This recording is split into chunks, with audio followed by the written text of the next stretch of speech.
안녕하세요. LA의 종교스TV입니다. 구독과 좋아요, 알람 설정은 영상 제작에 큰 힘이 됩니다. 자, 오늘도요, 퇴근길에 들으시라고 빅테크 소식 준비했습니다. 자, 오늘은요, 대한민국 때문에 아마존은 웃고 구글, 애플은 울었다라는 주제를 통해서 빅테크 전반적인 소식들을 살펴보겠습니다. 자, 우리 먼저 선물 시장 살펴보고 가겠습니다. 자, 선물 시장을 살펴보는 이유는요, 선물 시장이 전반적으로 오르게 되면요, 결국 주식 시장에도 영향을 미치거든요. 그래서 선물 시장이 오르면 대체로 주식 시장도 오르는 경향이 있습니다. 자, 그래서 오늘 선물 시장을 보게 되면요, 전반적으로 4대 지수가 다 많이 올랐습니다. S&P 선물 지수도 많이 올랐고요. 그리고 다우 선물 지수도 많이 올랐습니다. 그리고 나스닥도 선물 지수가 굉장히 좋고 러셀까지 다 좋습니다. 4대 지수가 그린이 나왔고요. 자, 이런 모습을 보인다면요, 주식 시장은 굉장히 강한 모습 보이지 않을까라고 오늘 기대가 됩니다. 테슬라도 좋을 것 같고요. 빅테크도 좋지 않을까라고 전망을 해보게 됩니다. 먼저 아마존을 살펴보겠습니다. 자, 아마존 주식이요, 지난 3일 연속 계속 가파르게 상승하는 모습 보여주고 있습니다. 자, 사실 최근에 많은 구독자분들이 아마존 주식 팔아야 되나요? 이제 질문을 많이 해주셨거든요. 왜냐하면요, 아마존이 6월 초순부터 해서 7월 초순까지 가파르게 오르면서 전고점을 돌파했거든요. 그래서 오랜만에 고점을 돌파하면서 계속 상승할 것을 예상했었죠. 자, 그런데 2분기 발표 때 3분기 가이던스가 조금 약하게 나오면서 그때부터 곤두박질 쳤죠. 그래서 또 이 아마존을 늦게 들어오신 분들, 고점에 물리신 분들이 계시더라고요. 자, 근데 그분들에게 질문을 하시면 항상 제가 홀드 하시라고 말씀드렸어요. 자, 아마존도요, 그냥 팔지 않고 가지고 있으면 여러분들께서 아마존을 통해서 큰 수익을 얻는 건 당연한 겁니다. 자, 그래서 감사하게도요, 이렇게 큰 시간이 걸리지 않고 다시 최근부터 아마존이 상승하기 시작하고 있습니다. 자, 아마존이요, 계속해서 오를 확률이 높아요, 여러분. 연말까지 해서 많이 회복되고 또 고점을 분명히 돌파하리라고 저는 생각하고 있습니다. 여러 빅테크 중에 오늘 아마존만 크게 올랐습니다. 아마존만 크게 오른 이유는요, 역시 대한민국 때문이었습니다. 자, 대한민국 때문에 오늘 아마존이 크게 웃었다라고 보시면 되는데요. 자, 그 주된 이유는요, 아마존이 드디어 한국 시장에 이커머스를 이제 드디어 진출한다. 그죠? 한국 시장에 진출한다는 소식이 알려졌죠. 이미 한국 분들에게는 이 뉴스가 익숙하겠지만요, 미국 안에서는 한국 진출 소식이 그렇게 아주 퍼져 있진 않았거든요. 그런데 오늘 드디어 주요 기관에서 한국에 대해서 정밀 분석을 해서 이제 보고서를 올려놨어요. 자, 그러다 보니까 이제 기관들도 또 투자자들이 이제 그걸 살펴보면서 아마존에게 호재구나라고 생각을 하고 이제 투자를 더 하게 된 경향이 있는 거죠. 자, 먼저 오늘 미국의 유력 기관에서 분석한 자료, 한국에 대해서 분석한 내용인데요. 저도 한국 사람이다 보니까 읽으면서 참 흐뭇하기도 하고요, 또 재밌기도 했습니다. 자, 일단 한국에 대해서 어떻게 분석을 해놨냐면요, 한국의 그 온라인 리테일 마켓, 즉 이커머스 시장에 대해서 전망을 아주 좋게 보는 이유가, 먼저 한국에서 아주 빠르게 진행되고 있는 디지털화, 이게 아주 중요하고, 그리고 인터넷 사용자들이 그 인터넷 침투율이죠, 굉장히 높다라는 점을 들었고요. 자, 그리고 스마트폰 사용이 아주 많다라는 거, 그리고 리테일 이런 샵 안에서, 리테일 이커머스 안에서의 AI, 그죠? 이 인공지능 사용의 그 수용 자체가 solid하다, 아주 견고하다라고 하면서 굉장히 좋은 현상이다라고 얘기를 했고요. 그리고 아주 도시화가 급격히 팽창되어 있는 나라가 대한민국이다. 그래서 온라인 리테일 마켓 샵이 결국은 한국에서 굉장히 아주 좋은 사업이 될 것이다 라고 분석을 하고 있습니다.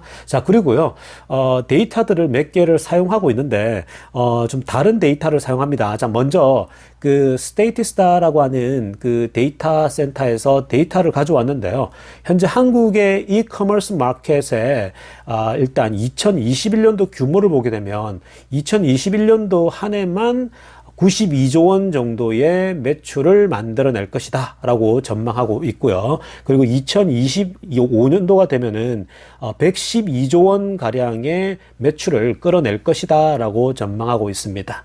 그리고 매년 결국 2021년부터 2025년도까지 5.3%의 이커머스 시장이 성장할 것이다 라고 보고 있죠.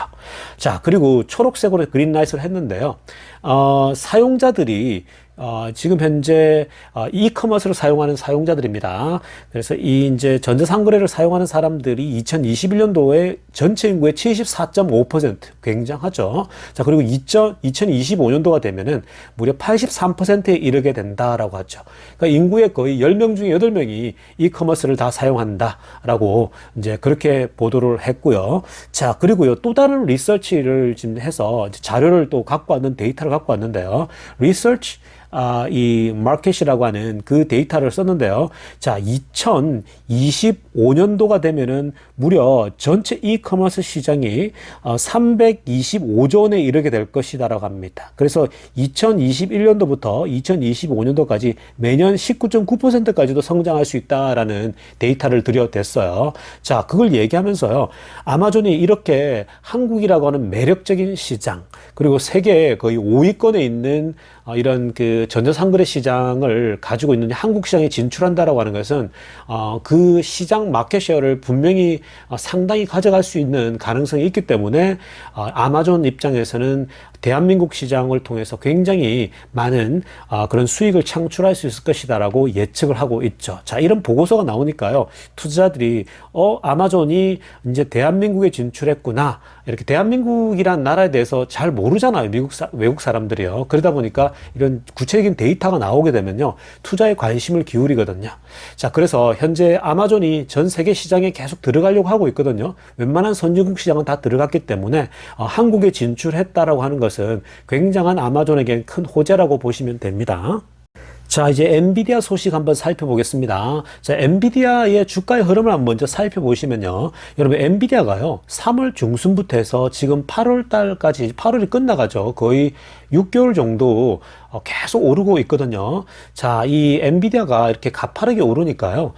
여러분들께서 저에게 메시지를 좀 보내주시면서 엔비디아가 이렇게 폭락하는 거 아니냐, 너무 급하게 오르는 거 아니냐, 이런 이제 우려를 이렇게 보내주시더라고요. 자, 그런데요, 사실 이 그래프를 한번 보십시오. 이제 주가의 흐름을 보시게 되면요, 엔비디아가 그냥 마냥 오른 게 아닙니다. 자, 3월 달에 한번 보십시오. 3월 중순에, 그죠? 3월 이렇게 초순, 중순 사이에 오르다가 또 약간 조정받았죠?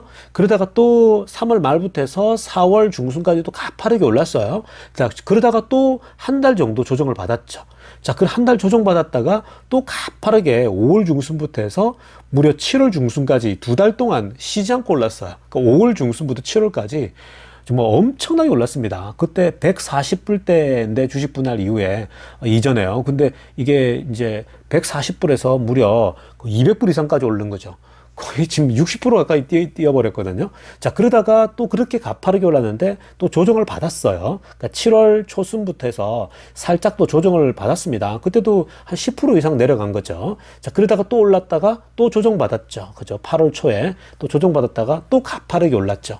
여러분, 이게 지금 이 엔비디아가요, 굉장히 건강하게 계단식으로 올라가고 있는 거예요. 그러니까 계단처럼 올라갔다가 조정 좀 받고 또 올라갔다가 조정받고 이렇게 올라가고 있는 거죠. 자, 그래서 오늘 같은 경우는요, 사실 1.344% 많이 좀 떨어졌거든요. 오늘 그 떨어진 이유도 한번 살펴보도록 하겠습니다.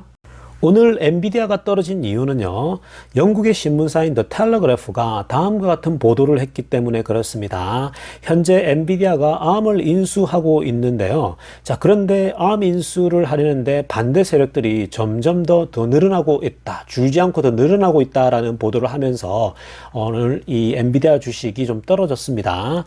자, 특히나 그 아마존과 삼성 얘기를 하면서요. 자, 아마존과 삼성의 입장에서는 당연히 엔비디아가 그렇게 곱지 않습니다. 왜냐하면은 아마존의 입장에서는 AWS라고 하는 이 클라우드 산업에 있어서 1위 아닙니까? 자, 그런데 이 클라우드, 이 AWS라고 하는 클라우드 이 사업에 있어서는 굉장히 많은 칩이 들어간단 말이에요. 근데 엔비디아가 ARM을 인수하게 되면은 독점적인 위치를 가지고서 이 칩 가격을 올릴까봐 그게 이제 염려가 되니까 아마존은 반대 입장을 계속해서 이제 표명하고 있는 거고요. 근데 삼성은요, 오히려 강력한 경쟁자가 되니까, 그죠? 이제 칩을 이제 팔아먹는 데 있어서 ARM을 인수하게 되면은 이건 또 다른 경쟁자가 생기는 것 같아서 그래서 삼성은 또 굉장히 지금 현재 우려하고 있는 입장에 있죠. 자, 근데 이게 다가 아닌 거죠.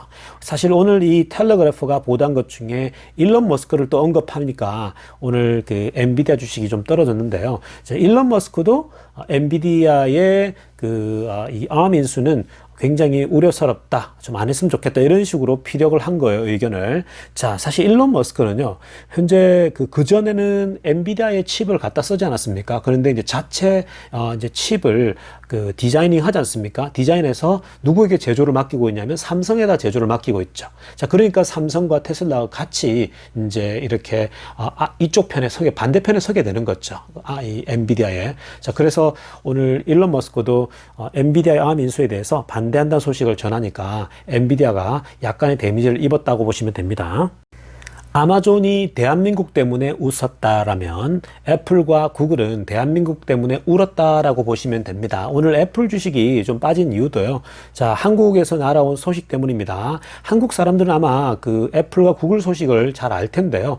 한국에서 일어난 사건이기 때문에 그 소식이 또 번역이 되어서 또 미국으로 날아오려면 또 이제 시간이 또 걸리잖아요. 자, 마찬가지입니다. 미국 소식이 한국으로 가려면 또 시간이 이제 시차라는 게 있듯이 마찬가지인데요.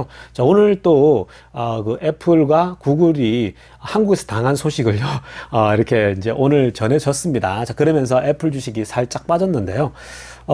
사실 그 대한민국이 법을 통과시켰잖아요. 한국 분들은 아마 아실 텐데요. 자, 한국 정부가 이번에 그 이제 애플과 구글이 사실은 그 자신들의 그 플랫폼 안에서 자신들의 결제 방식만 고집하잖아요. 그래서 그 자신들의 플랫폼 안에서 자신들의 그 결제 방식을 사용하게 함으로써 30% 이상의 수수료를 떼간단 말이에요. 자, 일종의 독점적인 독점적인 플랫폼을 활용해서 더 많은 수수료를 가져가겠다라고 하는 이 애플과 구글의 어떤 전략이거든요. 자, 그런데 대한민국이 또 그런 걸 그냥 가만히 놔둘 수가 없잖아요. 그래서 법을 진행시켰습니다. 그래서 법을 진행시켜서 이 대한민국이 이제 이 구글과 애플이 자신들 플랫폼 안에서 제3자 페이먼트 시스템도 들여라. 그러니까 구글 자체적으로 그리고 애플 자체적으로만 사용하는 그런 독점적인 한 가지 페이먼트 방식이 아니라 다양한 페이먼트 방식을 들여라고 얘기를 했죠. 자, 그래서 그 법안을 통과시켰거든요. 그래서 사실은 이 법안이 통과됐다라고 하는 것은요, 많은 의미를 지니고 있습니다. 왜냐면요, 한국에서 이 법안이 통과됐고요. 지금 현재 문재인 정부의 이제 문재인 대통령의 사인만 이제 남겨두고 있거든요. 그러니까 거의 이제 통과가 됐다고 보시면 되는데요. 자, 이게 이제 왜 향후에 이제 애플과 구글에 어느 정도 데미지를 줄 수가 있냐면요. 유럽에서도 지금 현재 이 부분을 조사하고 있죠. 독점법. 그리고 미국도 반독점법이 있는데, 그 사실은 한국 정부에서 이런 식으로 이제 처리를 하게 되면은 뭐 다른 나라에도 영향을 미칠 수가 있겠죠. 뭐 호주나 또 유럽이나 다른 나라에서도 똑같이 이제 그동안 수수료를 많이 가져가던 부분에 있어서 특히 애플 같은 경우는 워낙 폐쇄적이잖아요. 그죠? iOS 그 시스템 자체가. 그래서 그 안에다가 다양한 결제 시스템을 집어넣어라. 특히 한국 같은 경우는 다양한 결제 시스템이 있잖아요. 그죠? 그래서 그걸 넣어서 공정한 경쟁 해라. 너네 독점적으로 가지면 안 된다. 이렇게 이제 얘기를 했던 거죠. 자, 이것은 그래서 결국은 한국이 통과되면요, 장기적으로 다른 나라들에서도 비슷한 법이 통과될 수도 있다는 염려가 있거든요. 뭐 큰 데미지는 아니어도 뭐 애플과 구글에 어느 정도는 조금씩은 이렇게 주가에 방해를 줄 수 있다라고 저는 봅니다. 자, 오늘 퇴근길에 잘 들으시고요. 하루 잘 보내세요. 감사합니다. LA 정교수TV였습니다.